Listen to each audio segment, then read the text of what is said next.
It's been said many times that there has been sort of a downgrade in the quality of a lot of AAA games recently. It feels like studios are really struggling to hit the bars that they were hitting a decade ago in a lot of ways, like even comparisons studio to studio, whether it's Arkham Knight to Suicide Squad, or even like Fallout 4 to Starfield in certain ways. It feels like there are some, not just graphical, but also artistic differences, performance differences that are pretty stark. And one of the companies that gets the brunt of a lot of this criticism is Ubisoft, of course. And they point to games like Star Wars Outlaws, and then we'll compare them to games from years ago, and it feels like there's a big gap. At the outset, I mean, what we're going to do is we're going to look at a comparison video cut together by the one and only master Nick Tech, who cuts together great little comparison videos and things like this. I highly recommend you go give him a sub. But we're going to look at this, and I want to say at the outset that there are often some, like, I don't know if excuses is the right term, but there are some things people will point to as reasons why it might be like that. And I don't think they're always, I think they're fair in some contexts, but not necessarily in this one. So for example, people will point to differences in engines. What we're going to see in this video are comparisons between like Assassin's Creed Unity and Star Wars Outlaws. Okay. Star Wars Outlaws runs in the Snowdrop engine, and it's like Star Wars Outlaws is a very graphically impressive game in a lot of ways, with like the environments, with foliage, that type of thing. Facial animations are not one of its strengths at all, and it's pretty clear when we start watching these clips. Assassin's Creed has run historically in the Anvil engine, which is a separate engine that is developed for, or has been developed for, these Assassin's Creed games. That's what it's built for, and it's pretty good at it. So there's a difference in tech between these two, and there is no doubt there. Where I think the great equalizer is, though, and why I think this comparison ends up being fair, is, for one, it's from the same publisher, and two, these games are a decade apart. After 10 years, I don't think you get to claim that your engine just can't keep up, especially when you're making games in similar genres, roughly. Like, you have had the ability to give a team of engineers years to port some of these tools over. And so you've got to, like, I just think that is a fair comparison at that point. After a certain amount of time, I think it's fair to compare the two. So people will compare the engines and be like, well, there's the difference. Same thing with like the teams. People will say that the teams are different, and therefore, because this game was made by team A and then this game was made by team B, it's a different talent set, so it's not necessarily fair. Again, we're talking about Ubisoft. It's the same publisher, and it's a publisher, but they own the studios. So it's like Xbox Studios or PlayStation Studios. You know, they can share tech, they can share things across different studios and resources across different studios, and they do actively. So I think that it, again, is a fair comparison, especially because we're talking about a decade between these two. Any tech that was impressive in Unity should be able to be ported in some way or another, either to Snowdrop or into some other tool set that can be ported into Snowdrop from there. So I think that these comparisons are fair. And whether or not technologically they are fair, as we've said 1,000 times on this channel, perception is the reality you have to deal with. If the perception of your customers is that your games have been degraded over time, that's the perception you have to deal with. Even if you can counter and say, well, factually, we've made big strides. We've got more polygons on screen at any given moment. We've got higher resolution being rendered out. We've got better simulation. We have more NPCs simulated at one time. All of that's great. But if the gamer, if the consumer at the end of the day doesn't realize that or doesn't feel it, it doesn't matter. It just doesn't.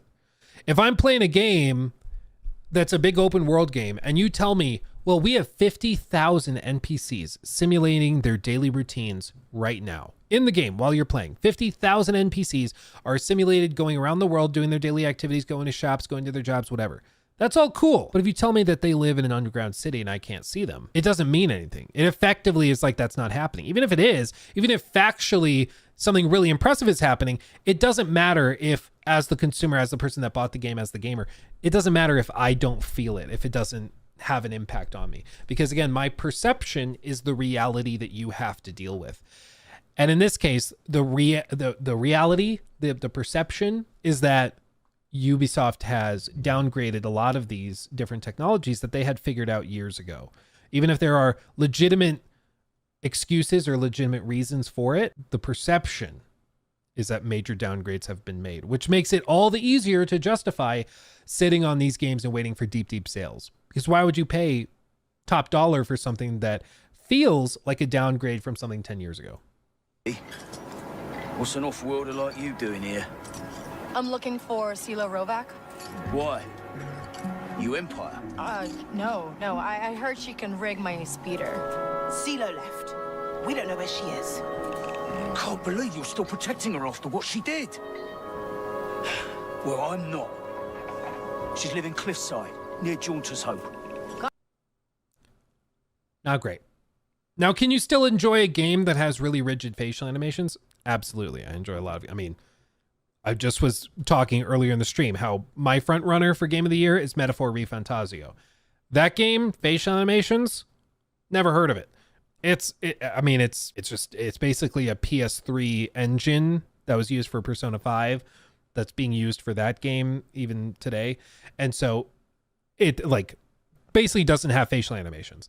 It has like little mouths that move, but that's about it. Game is still great.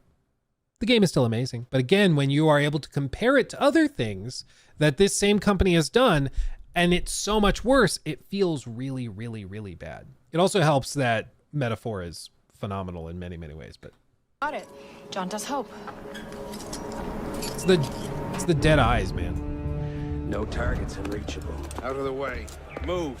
If you can't find a weakness to exploit, make one. You've secured the cathedral? And if all other plans fail, why not sacrifice yourself for the cause, your life for his? Before Altair, that was the Levantine approach. You mean a dagger in broad daylight as I'm cut down where I stand? Sends a powerful message. I'll do it my way. Whatever you think best. Assassin. Whoa. To be fair, one of those is a main quest cutscene. The other one was like a little side quest conversation. But again, the great equalizer, 10 years has passed. One is main story. The other is side quest. Again, 10 years, I think that levels it out. After a decade, you should be able to get your side quests at the same quality main quests were a decade ago. It's not an M. Yeah, it looks kind of stupid. Normally I draw M's like they're chiseled in. So I do like the two lines and then I connect them like that. I do A's the same way. I tried doing S's a similar way for a while, but I just don't. It looks too German, let's say. So I didn't do it with the S's, but that's a separate thing. Hi.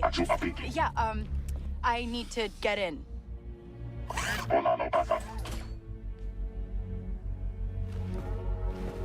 Daniel, I'm at the vault door, and there's this droid.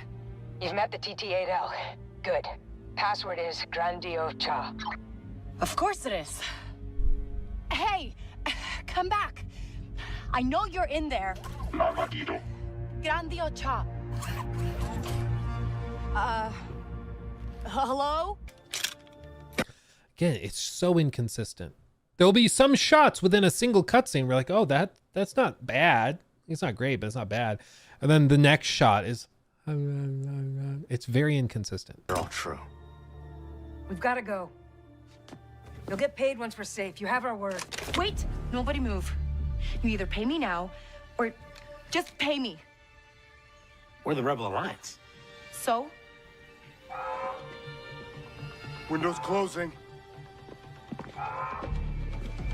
Join us and fight the Empire for the future of this galaxy. What's it pay? That line delivery, man. Join us and fight for the future of this galaxy. Like, oof, woof.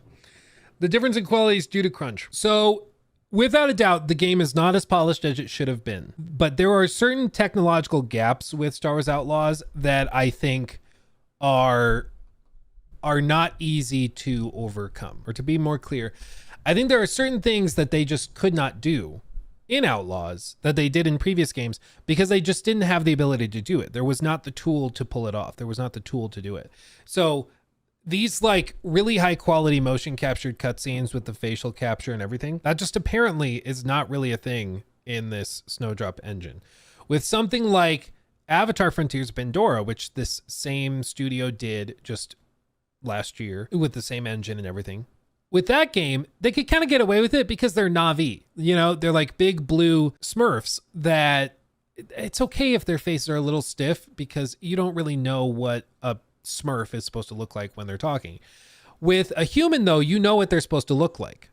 You can tell when something is stiff, when somebody's eyes are not moving realistically, when their lips aren't moving realistically. And so it's really jarring to see it not work properly. And I think because they were working on Avatar, they didn't feel the need, not the developers, I'm sure they felt the need, but I think the executives greenlighting budgets and stuff, they didn't feel the need to make big engine enhancements and improvements to facial animations because with Avatar, you didn't need it.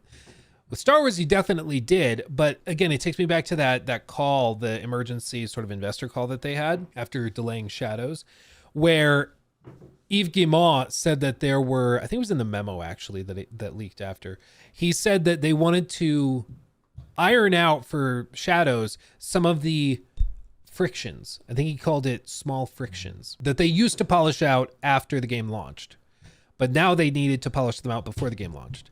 And I think that they viewed this as one of those small frictions. This was one of those things that they didn't think was a big deal that gamers ended up feeling was a big deal. And with game development, it seems like there's a lot of those types of considerations where it's like, okay, is this worth spending a lot of time on, or do people just not care? Like if we spend a ton of time working on engine optimizations to make the load time go from first boot into the game, go from 30 seconds to 5 seconds, does that really matter? Is that worth months of work?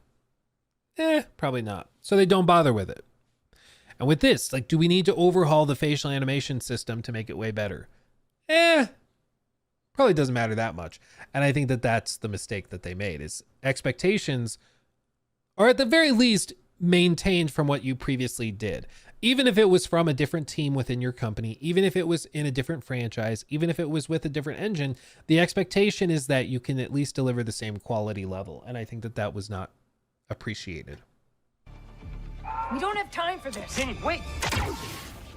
You've stepped up a rung. So, any luck finding medicines here? Nothing round this spot, sadly. But there's a few wrecks yonder that ain't been scoured by nothing but crabs and coral. I'll have a look. Edward? Edward, is that you? I love flipping up the eye patch. It's so good. Dude, I miss Black Flag. Man. My goodness, the West Indies is a compact place. Hello, Bonnet. A surprise seeing you out here? I met Mr. Thatcher a month or so ago, and he offered to take me under his yardarms, so to speak. Says I must wash the hayseed from my hair before I'm a true pirate. Well, good luck to you then. Worse men have become better under Blackbeard's watch. And the deal even exists. I miss Black Flag so much, man. It's so good. So good. Right, thank you for that. Hey, Luke finally caught a live stream. I pre-ordered the Ultimate Digital Edition of AC Shadows. Do you know if that's getting refunded? I would ask their customer service. I have no idea. My understanding was they were refunding everything and then they were going to basically put it back up for pre-orders. So I would contact their customer service because I think you're supposed to be able, I think you're supposed to get a refund. I think that's how it's supposed to be. Unless you like put in the order, but it didn't charge you yet, in which case they just canceled it. But yeah, I would reach out to them and ask. Ubisoft will remake Black Flag with what engine? UE5? No, it's with Anvil. In fact, the Tom Henderson article describing it being further along than people thought says he was shown gameplay footage of it running in Anvil. So it's running in the same engine as AC Shadows. So it should look much better. It should be very, very enhanced, which I'm optimistic for. This is like a really high production value cutscene we're about to see. So this is them pulling out all the stops. This is like the best they had. Only way to get her out? Put Krisk on the throne. So our hive can finally be free. See, facial animation's not a problem if the face is covered in some weird sort of bug face mask. Not a big deal. You don't need good lip sync. If you got this, you just have to worry about the voice acting. But God forbid you have eyes and a mouth.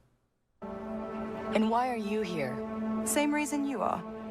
Recruitment. Look, I'm not really into politics or taking down queens. And I definitely don't like people spying on me. Then do it for your safecracker. This will take you straight to What'd you call me? inside the Ashiga weapons factory. Get her out, then let's talk. What makes you think I'll stick around? I trust you'll do what's best for you, Kay? You don't hear Okay. Okay. No. Okay. no Sorry. alive, I'll do stop. you? Pretty jarring. Pretty jarring, right? There's been other videos put up, of course. Stealthy Wiley also put up this one. You are the man I long to meet. Renowned master and mentor. Ezio Auditore de La La La. Prego. La la la. Forgive me. I have a hard time remembering that Italian gibberish. Da Firenze, the city where I was born. Ah, yes. So, by your custom, I would be Yusuf Kazim da Istanbul. I like that. Istanbul, yet another name for this city. Evet, it's a local favorite. Come, Mentor da Firenze. The Black Flag. Keep talking. Will you or won't you? There was just so much care put into it, you know? It was not hand waved away. And I think back at this time, I don't know if this was all hand animated or what. I don't know if parts of it were motion captured for the face. I know movements were motion captured, but I don't know about facial movements. Like, so much care went into it. And it just feels like for whatever reason, it has been put on the back burner so hard. And there's probably some really interesting, like, creative reason or technological reason rather for it, where it's like, well, to have the facial rigs in place, we have to sacrifice this level of fidelity over here. And we can't actually have this much because of the memory constraint. So we had to either choose this or that. And we chose this instead. And so there's probably some really interesting technical reason because they were able to do it. They were able to do it, and they did it consistently for years and years and years. And it's just become a very, very low priority. You know, they, without a doubt, they spent more time making sure the grass in Star Wars Outlaws looked better than anything else, but they didn't put much effort into the facial animations. That was a lower priority than the foliage, which that's a creative or directorial choice. They chose to do that instead. And maybe it's because in the trailers, you're going to see the grass more than you'll see the facial animations. Maybe there's something like that. But like, even just this, when the two characters are talking together, they're looking at each other's eyes. Imagine that. Imagine that. Instead of like, if we're having a conversation and it's right here, in Outlaws, so often it feels like the conversations are just two characters kind of like, oh yes, I'm Kay Vess and I'm fighting for the galaxy or something because I'm a scoundrel. And there's just no, took a second for my eyes to come back from that. Ow. They're like, they just don't even look at each other. And so they just look right past, and it's like they're not even paying attention to their own conversations. It's a small touch. You wouldn't think it's that difficult just to lock eyes, but it's amazing how many of these modern games don't do it. Starfield has that problem. So does AC, or not AC, so does Star Wars Outlaws. It's just a big... This morning. You're certain it is the chest you seek? A weird issue. I am certain. Pay the boy. You need something stolen? I am your man. Your wish can attest. He has given me all your contracts. Then you have done your part. I can do more. 2 of my best men died on this pursuit. I doubt a cheat thief would fare much better. Then let me join you. You have 2 openings. Do you think maybe some of this is because of trying to go more global? It's the globalists. No, what I mean is like what you're seeing with Mirage is the dynamic lip syncing system. So what it does is it takes the dialogue that's like right here, and then it breaks it down into, I don't remember the name of it, but there's a term for like each of these little sounds. Each syllable has its own little like facial shape or mouth shape that is associated with it. So THs are, the mouth, the character's mouth has to move in a certain way for that, versus for S's, versus for ch sounds, different vowels. And so they have a system that can look at the dialogue, break it up, and then pace it properly so they can have the faces animated properly to lip sync dynamically, regardless of language. So you can have facial animations that match the dialogue across multiple languages, whether you're playing the game in Spanish or in Russian or Texan, it actually applies, Can you imagine if they had separate localization just for Texas?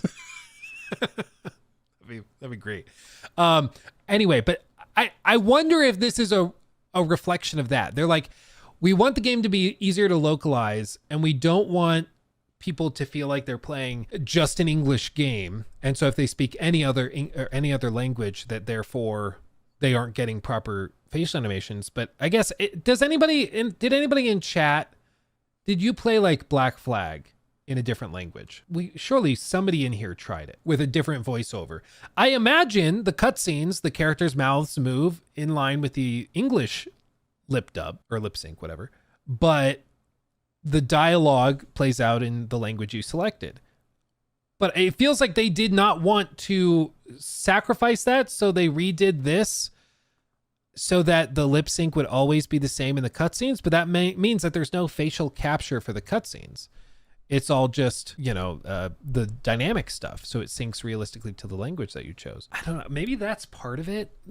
And they just figured, well, it'll make it more immersive across multiple languages. Maybe that's the strategy, but I don't think that's a worthy sacrifice, honestly. Granted, I'm spoiled. I speak English, so I play games in English, but I've played games that are dubbed in Japanese, and if I swap it to the English dub, I accept that the lip sync will not line up when I play it. I think, wasn't even Black Myth Wukong, I don't think that even had like the lip sync perfect for the English dub. I don't think it's that big of a deal. Ghost of Tsushima had a bad Japanese lip sync for a while. Yeah, I figured it out. The lighting is off also. The lighting is unnatural, or the skin is unnatural. I mean, I think it's just broadly a stiffness. Mirage is a different kind of thing. Like, it's a spin-off game using the Valhalla toolset. It was supposed to, originally it was going to be a DLC, and then it turned into its own standalone thing at a lower price. So Mirage, I'm willing to lower my expectations a good amount. But this era, before they went to the Origins, Odyssey, Valhalla era, the skin was way softer. And I think it looked better. The skin looked better, frankly. But I also think the Valhalla was kind of a step backwards graphically. Some of the cutscenes in Odyssey are very, very good. So like even Odyssey had better facial animations.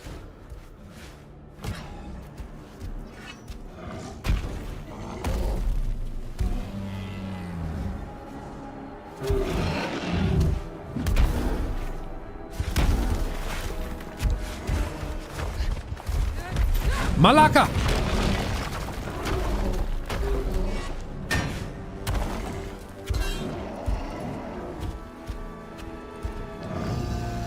And fight! Oh my god. The Malaka's Minotaur. I told you, the Malaka's Minotaur. Man. Odyssey got so much crap when it launched, but I'm telling you what, y'all didn't know what you had. Compared to some of the stuff we get nowadays, the game is massive. It's not a great Assassin's Creed game, to be very clear, but as like an adventure fantasy RPG, it's pretty good. Blake, thank you for the 5. K-Vest is a terrible character. I don't want to play an uncertain, nervous smuggler. It would be better if they actually made her a confident smuggler. My problem was just at the concept phase, they chose to go with basically a female Han Solo that was more uncertain and less of a scoundrel. And it's this fear of having a protagonist with severe flaws. If you're going to have a character who is a self-described scoundrel and outlaw, make them a scoundrel, make them an outlaw. Let me rob from innocent farmers out in the wastes. Let me go and betray people and steal all their money. Let me go and steal a speeder bike from the bar. Like, let me be a scoundrel. Let me be a terrible person. But they just did not want to do that. And so you're playing a scoundrel, but you can't be a scoundrel. And so it leads to this weird stiffness where you can't actually do anything. You're like, oh, so I'm just generic good person, but I have to pretend like I'm this bad scoundrel. It's Disney writing is really what it is at the end of the day. It's Disney writing. They don't want any depth or complexity. They want it to just be the most milquetoast, uninteresting thing possible, because that's what's going to upset the least number of people. But it just makes it so milquetoast and so uninteresting that it just doesn't go anywhere. There's just nothing to connect with. But hopefully separating themselves from Disney will help them make some more bold choices. That's my hope with Shadows, with the Black Flag remake. Maybe we can get into some darker territory with stories and plot lines. I haven't seen any evidence that Shadows will have darker storylines, but I'm optimistic. I would like there to be. This is the team that did Odyssey. I'm really hoping that they pull it off. But I think Joe Raptor was telling me that the writing staff that made Odyssey's role-playing so good, they've left the studio. They're not there anymore. If I'm mistaken about that, Joe Raptor, I'm sorry. But I'm pretty sure he's the one that mentioned that on a podcast.